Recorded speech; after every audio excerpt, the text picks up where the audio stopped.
ఈ వీడియోలో 2019లో జరిగిన అతి దారుణమైన పుల్వామా దాడిలో 40 మంది మన ఇండియన్ జవాన్లు ఎలా చనిపోయారు, అసలు ఆ దాడి ఎవరు చేశారు, అలాగే అతి ముఖ్యంగా ఆదిల్ అహ్మద్ దార్ మన ఇండియన్ పోలీసుల మీద ఎందుకు అంతలా పగ పెంచుకున్నాడు అనే విషయాలు ఫుల్ వీడియో 3D యానిమేషన్లో ఎక్స్ప్లెయిన్ చేస్తాను.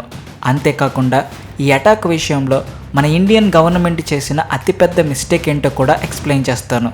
So let's get started.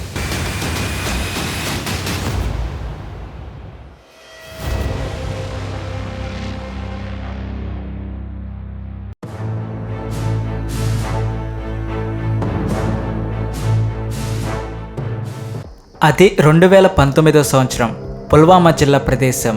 April 11వ తారీఖు నుంచి మే 6వ తారీఖు వరకు జమ్మూ అండ్ కాశ్మీర్లో లోక్సభ ఎలక్షన్స్ జరగబోతున్నాయి. ఈ ఎలక్షన్స్కి సెక్యూరిటీగా సిఆర్పిఎఫ్ జవాన్లను నియమిస్తారు. ఇందుకోసమని 2500 మంది సిఆర్పిఎఫ్ జవాన్లని జమ్మూ నుండి శ్రీనగర్కి తీసుకుని వెళ్ళాలి. జమ్మూ కాశ్మీర్ ఎలక్షన్స్కి ఇంకా 2 నెలల సమయం ఉంది. ఈలోపు వీళ్ళు అక్కడికి వెళ్ళి అన్నిటినీ సిద్ధం చెయ్యాలి. అందుకోసమని సిఆర్పిఎఫ్ జవాన్లు బయలుదేరారు. అది ఫిబ్రవరి 14, 2019 సంవత్సరం. 78 వాహనాలు కలిగిన కాన్వాయ్ జమ్మూ నుంచి బయలుదేరింది. ఈ 78 వాహనాలలో మొత్తంగా 2500 మంది సిఆర్పిఎఫ్ జవాన్లు ఉన్నారు. వీళ్ళల్లో చాలామంది జస్ట్ కొన్ని రోజుల క్రితం వరకు వాళ్ళ ఫ్యామిలీతో సెలవులు గడిపి ఆ రోజే డ్యూటీలో జాయిన్ అయ్యారు. కాన్వాయ్ నేషనల్ హైవే 44 మీద జమ్మూ నుంచి బయలుదేరింది. జమ్మూ నుంచి శ్రీనగర్కి 243 కిలోమీటర్ల దూరం ఉంది. సాయంత్రం 6 లోపు మన ఇండియన్ జవాన్లు అందరూ కూడా శ్రీనగర్కి చేరుకోవాలి. జవాన్లందరూ కొన్ని గంటల వరకు ప్రయాణించారు. ప్రస్తుతం వాళ్ళు పుల్వామా సిటీకి దగ్గరలో ఉన్న లెతపోరా అనే గ్రామంలో ఉన్నారు. నేషనల్ హైవే 44 మీద అందరూ ప్రశాంతంగా ప్రయాణిస్తూ ఉన్నారు. అప్పుడు సమయం మధ్యాహ్నం 3:15.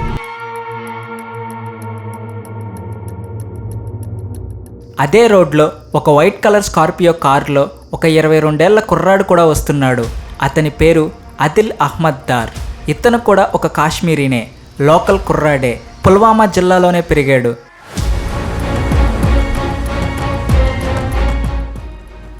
అతను కారులో ప్రమాదకరమైన వస్తువులతో వేగంగా వస్తున్నాడు. అవి చాలా ప్రమాదకరమైనవి. అతను కారుతో వేగంగా ప్రయాణిస్తూ ఒక బస్సును ఢీకొట్టాడు. దాంతో అక్కడ హైవే మీద భారీ ప్రమాదం జరిగింది.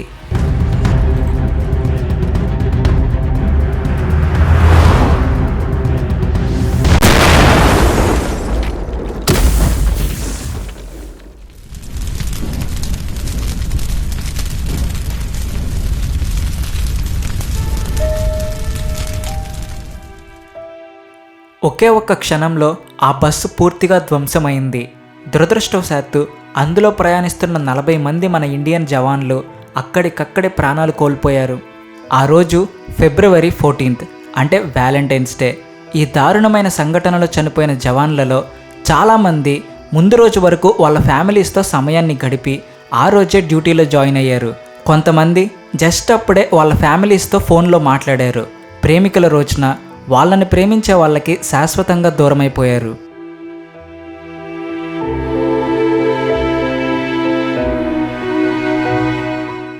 ఈ చేదు సంఘటన భారతదేశం మొత్తాన్ని కుదిపేసింది. అందరూ కోపంతో రగిలిపోయారు. ప్రతి న్యూస్ ఛానల్లో ఇదే న్యూస్. ఆ న్యూస్ చూసి చనిపోయిన జవాన్ల యొక్క కుటుంబీకులు చాలా బాధపడ్డారు.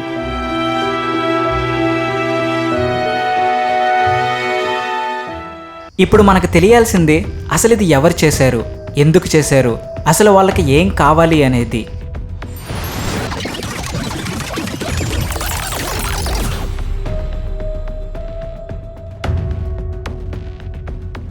ఈ సంఘటనకు కారణమైన వ్యక్తి పేరు ఆదిల్ అహ్మద్ దార్. ఇతను ఒక కాశ్మీరీనే, వయసు కేవలం 22. మనం ముఖ్యంగా తెలుసుకోవాల్సింది ఇతని గురించే. ఎందుకంటే ఇతనికి మన భారతదేశమన్నా, భారతీయ పోలీసులన్నా, భారతీయులన్నా సరే పేకల దాకా కోపం, పగ ఉన్నాయి. అందుకే మన ఇండియన్ జవాన్లను చంపి ఆ పగకు ప్రతీకారం తీర్చుకున్నాడు. అసలు ఒక లోకల్ కాశ్మీరీ వ్యక్తి ఎలా మారాడు, పాకిస్తాన్కి ఇతనికి ఏంటి సంబంధం అనేది మీరు తెలుసుకుంటే మీకు నిజంగా చాలా ఆశ్చర్యంగా ఉంటుంది. వెంటనే మన ఇండియన్ గవర్నమెంట్ ఇన్వెస్టిగేషన్ స్టార్ట్ చేయించింది. నేషనల్ ఇన్వెస్టిగేషన్ ఏజెన్సీకి చెందిన 12 మంది జమ్మూ అండ్ కాశ్మీర్ పోలీసులతో కలిసి పుల్వామా అటాక్ జరిగిన ప్లేస్కి వెళ్ళారు. బ్లాస్ట్ జరిగిన ప్లేస్లో ఆదిల్ అహ్మద్ దార్ వేసుకొచ్చిన కార్ పీసెస్ అన్నిటినీ సేకరించి అందులో DNA శాంపుల్స్ని సేకరించారు. ఆ DNA శాంపుల్ ఆదిల్ అహ్మద్ యొక్క తండ్రి DNAతో మ్యాచ్ అయింది. ఆ ఆధారంతో ఆ సంఘటనకు కారణం ఆదిల్ అహ్మద్ అని కన్ఫర్మ్ చేసుకున్నారు. ఇక వెంటనే ఇన్వెస్టిగేషన్ టీం ఆదిల్ అహ్మద్ దార్ నాన్నగారి ఇంటికి వెళ్ళారు. అతన్ని చాలాసేపు ఇంటరోగేట్ చేస్తే చాలా ఆశ్చర్యకరమైన విషయాలు బయటపడ్డాయి.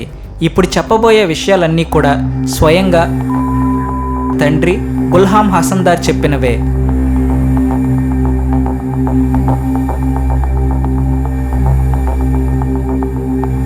ఆదిల్ అహ్మద్ దార్ ఇతను ఒక కాశ్మీరీ, పుల్వామా జిల్లాలోనే పెరిగాడు.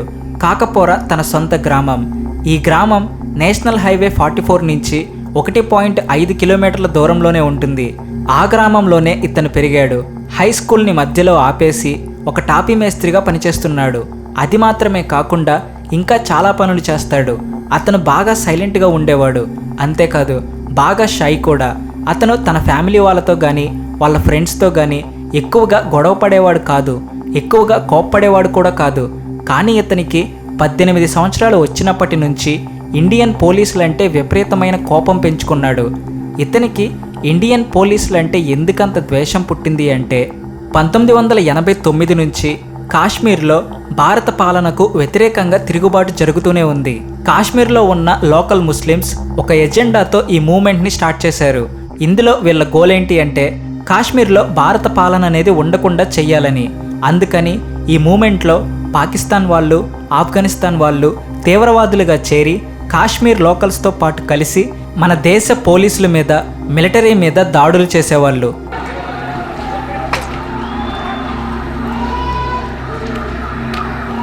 ఈ తిరుగుబాటుకి కారణం పాకిస్తానే అని మన దేశం అంటుంది. వాళ్ళేమో మేము కాదంటున్నారు. మన ఇండియన్ గవర్నమెంట్ ఏం చెబుతుంది అంటే కాశ్మీర్లో ఉన్న లోకల్ ప్రజలని మారుస్తుంది పాకిస్తానే అంటుంది. అలా ఈ మూమెంట్లో భాగంగా అప్పటి నుండి ఇప్పటి వరకు కాశ్మీర్లో చాలా హింసాత్మక సంఘటనలు జరిగాయి. వీటిల్లో సుమారుగా 70,000 మందికి పైగా మరణించారు. ఈ తిరుగుబాటు కారణం చేతనే కాశ్మీర్లో ఉండే అనేక మంది హిందువులను కూడా చంపేశారు. ఈ గొడవల కారణంగా కాశ్మీర్లో ఉన్న ముస్లిం యువతలో చాలామందికి మన భారతదేశం అంటే నచ్చేది కాదు. మన ప్రజలంటే ద్వేషం పుట్టుకొచ్చింది. మన దేశం అంటే ద్వేషం ఉన్నవాళ్ళు చివరికి తిరుగుబాటుదారుగా మారేవారు. వీరికి సహాయం పాకిస్తాన్ నుంచి వస్తుంది.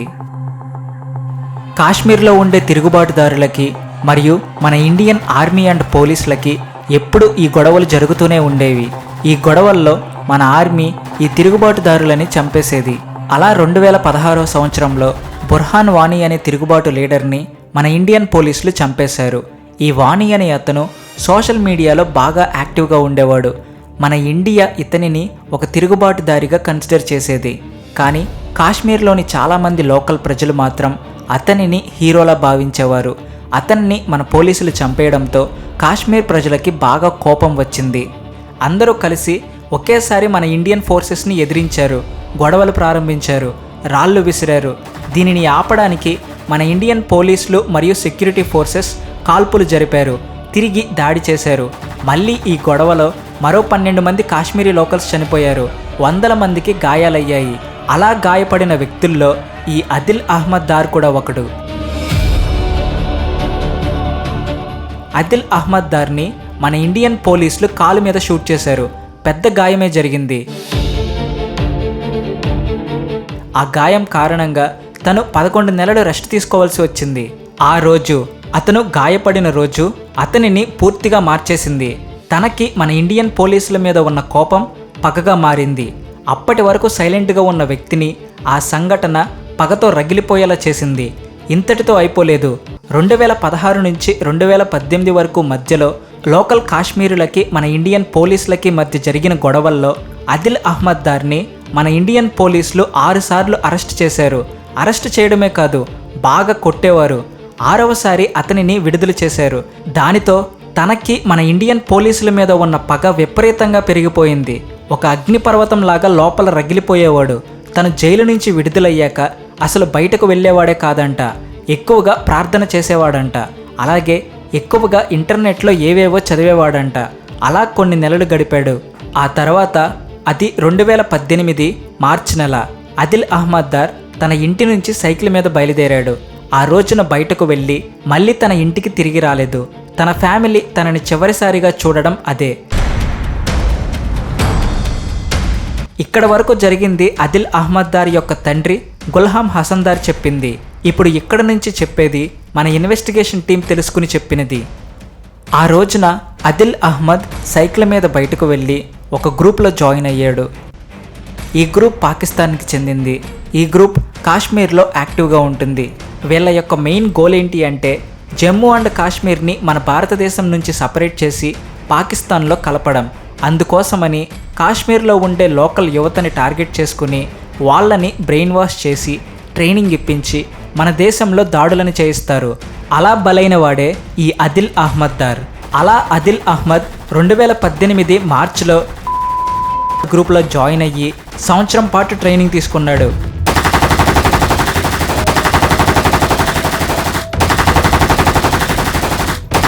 చివరికి సమయం చూసి ఫిబ్రవరి 14, 2019న పుల్వామా దాడిలో 40 మంది మన జవాన్లను కూడా బలి తీసుకున్నాడు.